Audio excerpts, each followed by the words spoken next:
저도 그걸 뉴스를 본 다음에 야, 저 김밥 좀 말아가지고 그런데 한인마트들에 가면 여전히 그 제품들은 놓여져 있고요. 잘 안 팔려요. 네, 트레이더 조에는 항상 구할 수가 없습니다. 왜? 여기서 비밀이 좀 있습니다. 왜 그렇죠? 백인들이 먹는 치킨은 윙과 순살 위주입니다. 그 치킨 윙이 한국 다리 정도의 사이즈이기 때문에 그렇죠. 윙을 먹어도 충분히 배가 부릅니다.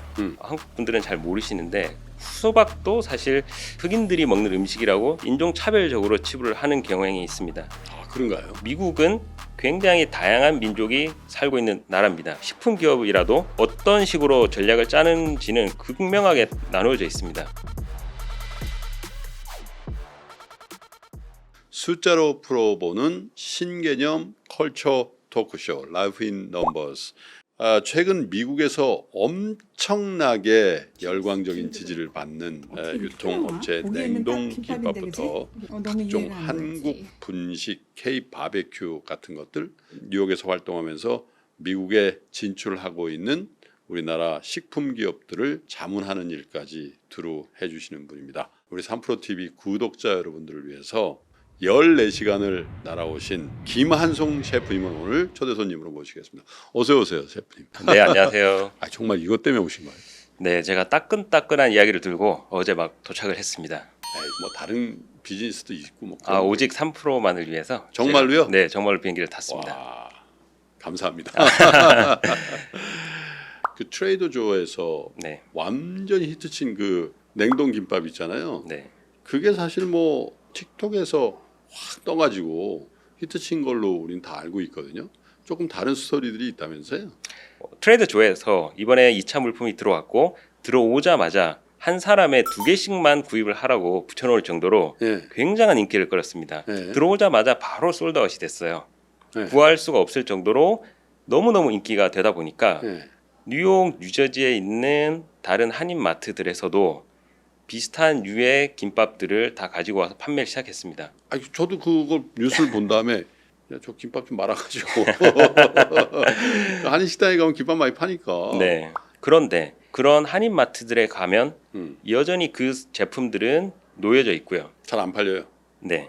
트레이더 조에는 항상 구할 수가 없습니다. 왜 여기서 비밀이 좀 있습니다. 왜 그렇죠? 자, 육류 수입을 극도로 제한을 하는 나라가 미국입니다. 그래서 어쩔 수 없이 이 식품 회사는 비건으로 만든 김밥을 미국으로 보내게 됐던 겁니다.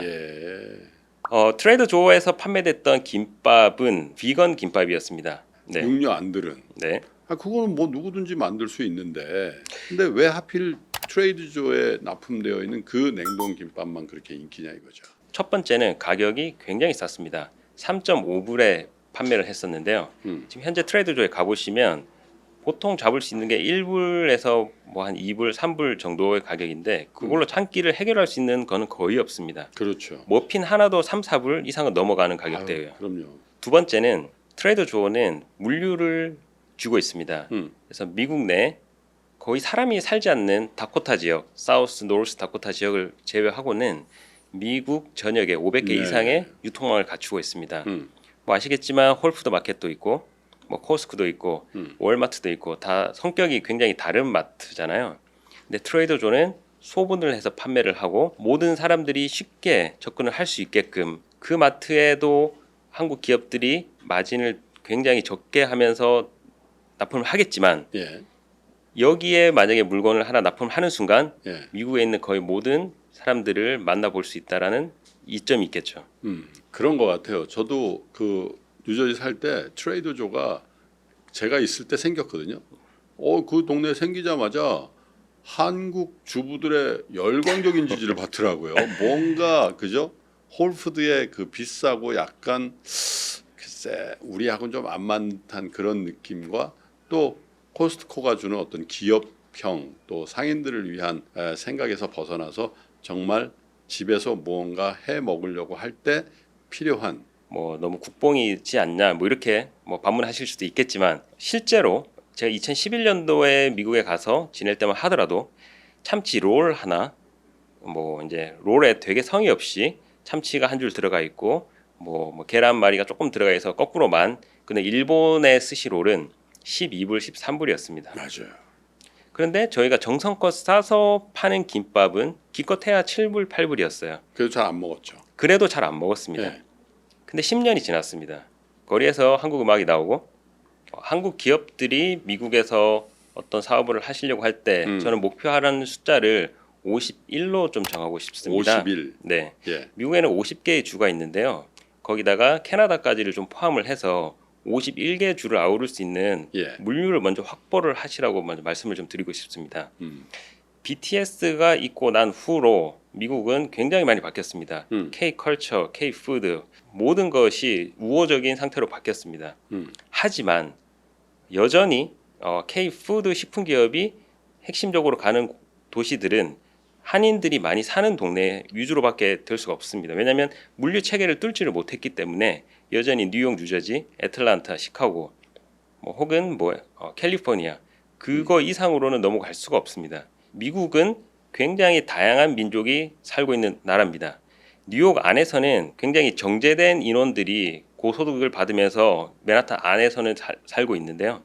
사실 미국이란 큰 땅을 그어봤을 때는 굉장히 다른 인종들이 지내고 있어서 그 지역마다 그렇죠. 미 동부만 하더라도 사실 저희가 뉴욕, 코네티컷, 보스턴 이 동네를 다 뭉뚱거려 생각하지만 보스턴 쪽 계열은 이탈리안계 영국에서 온 분들이 많으시고 그리고 맨하탄 쪽으로 보면 흑인 비율, 유태인 비율이 많아서 식품 기업이라도 어떤 식으로 전략을 짜는지는 극명하게 나누어져 있습니다. 브루클린 모 지역에 가면 유태인들이 굉장히 많이 사는 동네가 있잖아요. 그런데 그런 데서 돼지고기를 위주로 해서 뭘 판다든지 이건 굉장히 큰 리스크를 거는 말씀하신 거겠죠? 것처럼 브루클린 오른쪽에 있는 그 동네를 공략할 때는 코셔 인증을 받은 제품으로 공략을 해야 되는데 그렇죠. 뉴저지만 하더라도 예. 중동 분들이 많이 사시는 동네가 있습니다. 예. 이 동네를 공략할 때는 사실 할랄 음식을 좀 건드려주면서 할랄 인증을 받은 제품들을 사용하셔야 되는 한국에선 잘 몰랐던 아이템이 작년에 미국에서 대박이 터진 게 또 하나 있습니다. 네. 오뚜기 전복죽입니다. 전복죽? 네. 미국 사람 죽 별론데. 그렇게 생각하시죠? 예. 오뚜기가 글로벌 사업을 하면서 예. 전복죽 이렇게 데워서 먹는 그 전복죽에 예. 한글로 그냥 전복죽을 그대로 적었습니다. 예. 그렇게 해서 코스트코에 납품을 하기 시작을 했는데 예. 한 3분의 1 지점만 납품을 했음에도 불구하고 미국에서 굉장한 수익을 얻었습니다. 불닭볶음면에다가 신라면이 히트친다라는 얘기 들었는데 실제로 한국 라면이 그렇게 인기예요. 미국은 또 다양한 인종들이 살다 보니까 예. 인도, 네팔 분들이 예. 한국의 불닭볶음면 이런 것들을 너무 좋아하세요. 매운맛에 빠져서 헤어나오지를 못할 정도로 너무너무 좋아하세요. 근데 그분들의 특징은 약간 국물이 없는 라면들을 조금 더 선호하기는 하세요. 그렇더라고요. 네, 저희는 라면을 먹을 때 국물 맛으로 먹고 국물을 끝까지 마셔줘야 라면이라 생각하지만 그들 국가에서는 국물은 남긴 채 건더기 위주로 먹는 식문화가 자리 잡혀 있어요. 그래서 불닭볶음면이나 간이 센 라면들이 더 성공을 거두지 않았나. 사실 저도 그 미국 생활할 때 정말 힘든 그 일과를 마치고 예, 그래서 한식당에 가가지고 김치찌개 같은 거 제육볶음 이런 거 먹고 막 이 소울푸드라는 게 확실히 있는 것 같은데 이 각 인종마다 우리 셰프님이 보시기에 소울푸드라는 게 있죠. 아, 그럼요. 예. 저도 어제 도착하자마자 먹은 음식이 삼겹살에 김치였거든요. 예. 그런 것처럼 모든 민족 사람들이 다 자기들이 느껴지는 그 고향의 맛 그런 음식들이 있습니다. 미국 사람들이 소울푸드라고 생각하는 첫 번째는 프라이드 치킨입니다. 치킨. 네, 그 소울푸드는 흑인의 음식이죠, 사실은. 그렇죠. 이 프라이드 치킨은 미 남부 지역에서 시작이 되었습니다. 처음에는 노예 제도가 끝나고 나서 백인들이 치킨 가슴살만 먹었었습니다. 그렇죠. 그 치킨 가슴살도 백인의 집에서는 오븐이 있었기 때문에 오븐에서 조리를 해서 썰어서 이제 교양 있게 많이 드셨어요. 그리고 나머지 부위들은 다 던져버렸었는데 남부 지역에는 돼지도 많이 사육을 하고 있었습니다. 그 돼지에서 나온 기름을 거기에서 닭을 튀겨서 그러니까 실제로 그 동네에 가보면 예. 껍질이 거의 바삭할 정도로 튀겨서 먹는 게 특징이거든요. 그렇죠. 엄청 정말 맛있죠. 크리스피하면서도 기름이 쫙 그러니까 뭐 밀가루 반죽이나 이런 것들을 많이 하지는 않는데요. 굉장히 기름을 많이 먹었는데 약간 크리스피한 맛도 나고 이게 저희 소울로는 좀 따라갈 수 없는 그런 영혼이 좀 들어가 있습니다. 맞아요. 그리고 하나 더 있습니다. 수박인데요. 수박? 네, 예. 수박은 한국 분들은 잘 모르시는데 수박도 사실 흑인들이 가장 좋아하는 음식 중에 하나입니다. 근데 이 수박이란 과일을 잘못 사용하면 정말 큰일 납니다. 그 아프리카계 흑인들이 미국으로 건너왔을 때 물 공급도 할 수 있고 식량도 될 수 있고 굉장히 아픈 역사죠. 그래서 지금 흑인들이 수박을 먹는 거를 그 당시에는 굉장히 비하했었습니다. 현재까지도 백인들이 수박을 잘 안 먹는데요. 아, 그런가요? 네, 수박을 먹는 거를 흑인들이 먹는 음식이라고 좀 인종 차별적으로 치부를 하는 경향이 있습니다. 그래서 얼마 전에 2월 달이 흑인 노예 달이었는데 그때 학교 급식으로 수박을 낸 적이 있었습니다. 굉장히 미국에서는 큰 사건이었는데요. 사실 치킨은 한국 사람들도 치킨 부심이 있잖아요. 치킨하면 한국이죠. 치맥.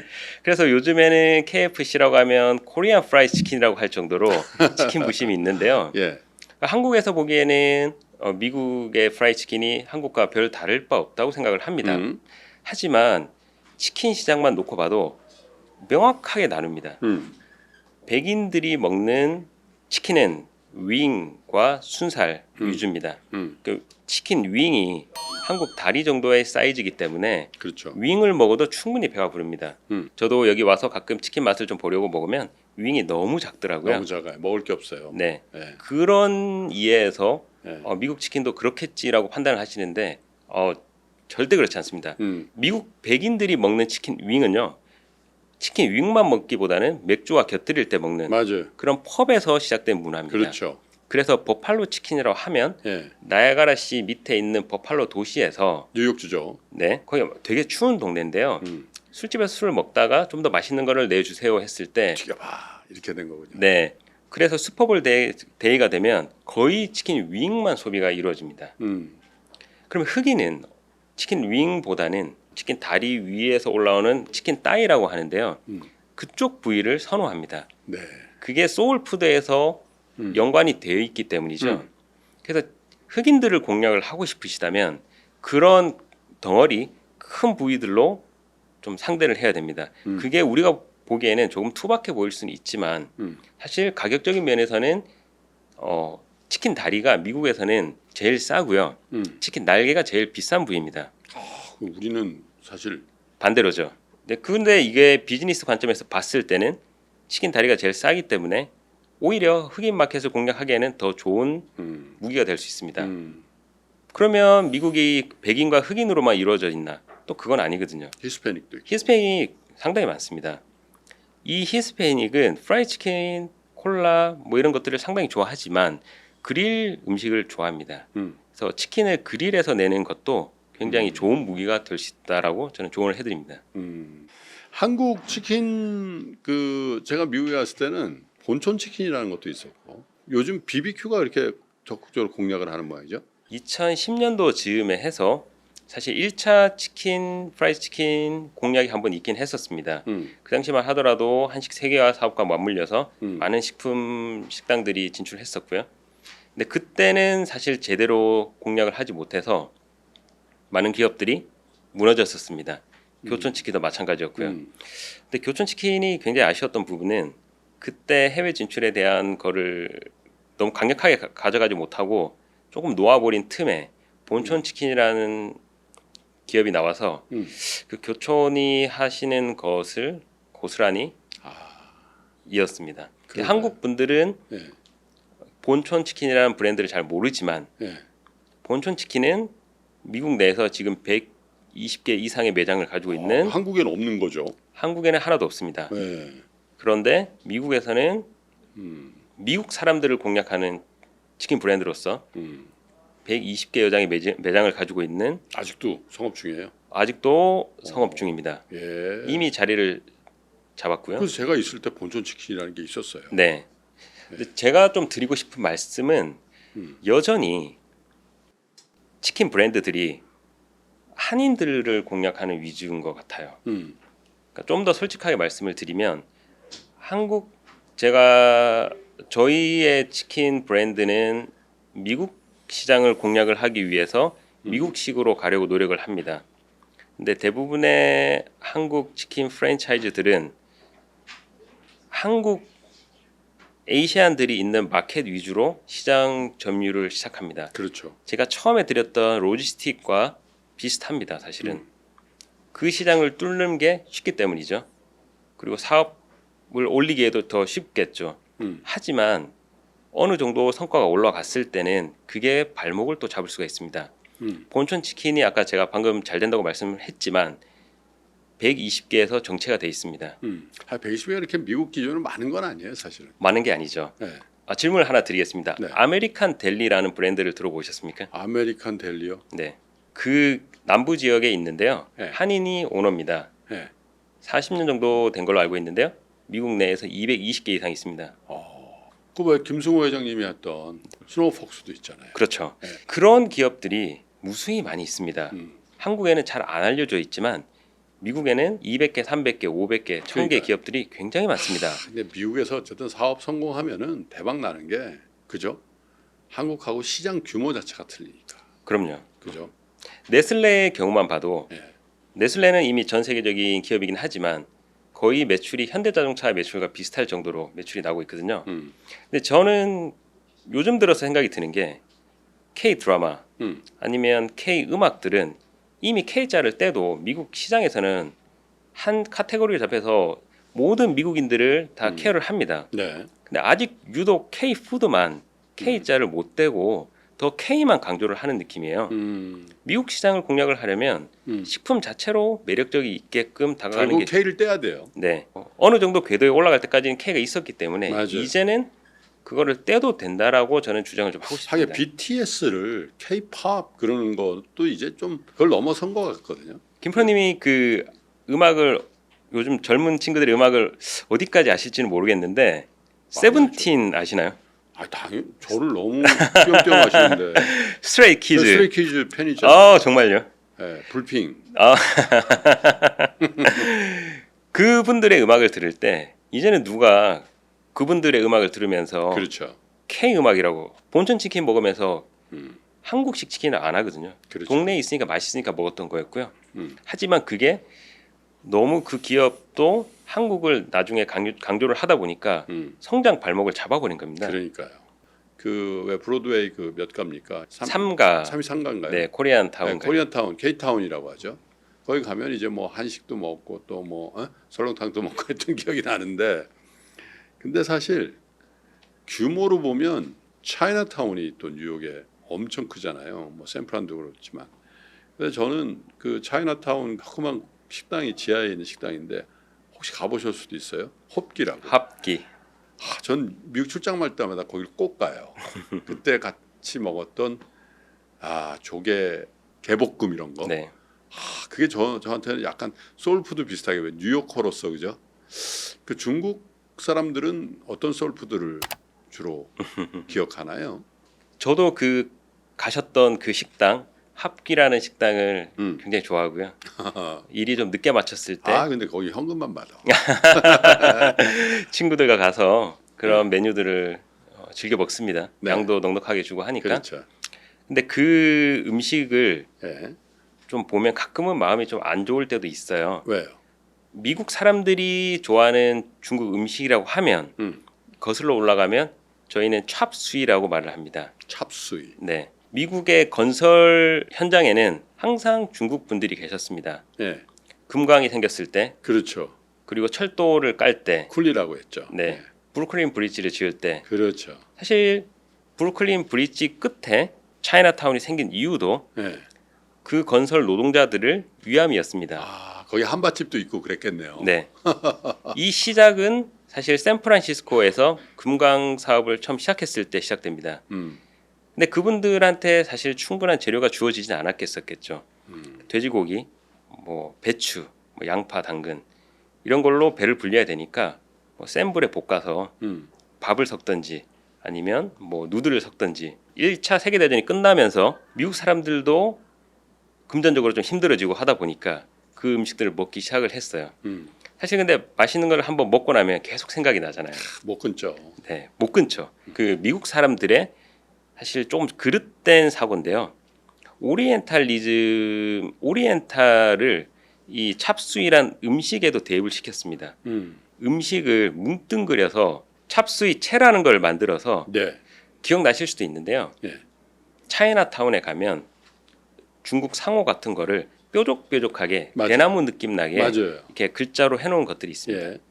그 글자는 누가 보더라도 아 중국 뭐 아시아에서 왔겠구니 하고 생각을 들게 만듭니다. 그거 자체가 사실 인종을 특정해버리는 눈 쫙 찢어진 것 그리듯이 네 사실 이제 음식의 세계화라는 게 참 힘든 주제였던 것 같습니다. 그런데 정말로 우리 컬처가 세계화되면서 뉴욕을 비롯한 글로벌 시장에서 굉장한 호응을 받기 시작하기 때문에 어쩌면 셰프님 같은 그런 역할도 굉장히 많이 필요할 것 같아요. 미국 시장을 공략하려고 들어가는 식품 기업들도 또 경험이 일천한 식당을 운영해 보려는 그런 젊은 분들도 사실 시행착오를 많이 하게 될 테니까 뉴욕에서 우리 한국 분들 잘 K푸드로 사업에 성공하게 많이 좀 도와주셨으면 좋겠습니다. 오늘 이렇게 네. 멀리 오셔서 출연하셨는데 어떠셨습니까? 재밌게 말씀을 도와주셔서 예. 너무 감사드리고 또 앞으로도 더 좋은 기회가 있다면 또 네. 자주 들려서 예. 또 따끈따끈한 이야기를 그래. 많이 또 전달해 드리도록 하겠습니다. 저 내년 초에 뉴욕 가는데 한번 들리겠습니다. 아, 네, 알겠습니다. 오늘은 여기서 마치도록 하겠습니다. 셰프님 고맙습니다. 감사합니다. 시청을 잘 하셨다면 좋아요와 구독도 부탁드리겠습니다.